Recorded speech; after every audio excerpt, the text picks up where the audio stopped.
नमस्कार मित्रांनो, कोकणात अतिमुसळधार पाऊस बरसणार, तर राज्यात कुठे कशी परिस्थिती असणार आपण आजच्या व्हिडिओमध्ये जाणून घेणार आहोत.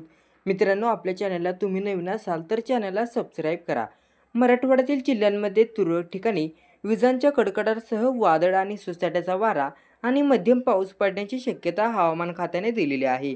राजधानी मुंबईसह राज्यातील विविध जिल्ह्यात मागील काही दिवसांपासून जोरदार पाऊस कोसळत आहे. अशातच हवामान खात्याकडून कोकण आणि मध्य महाराष्ट्रातील जिल्ह्यांमध्ये मुसळधार पाऊस कोसळण्याचा इशारा देण्यात आलेला आहे. तसेच मुंबई शहर आणि उपनगरामध्ये मध्यम स्वरूपाचा पाऊस होईल अशी माहितीही देण्यात आलेली आहे. प्रादेशिक हवामान खात्याने वर्तवलेल्या अंदाजानुसार कोकणातील जिल्ह्यांमध्ये तुरळक ठिकाणी मुसळधार ते अतिमुसळधार पाऊस पडण्याची शक्यता आहे. तर दुसरीकडे मध्य महाराष्ट्रातील जिल्ह्यांमध्ये घाट भागातील तुरळक ठिकाणी मुसळधार ते अतिमुसळधार पाऊस पडण्याची शक्यता आहे.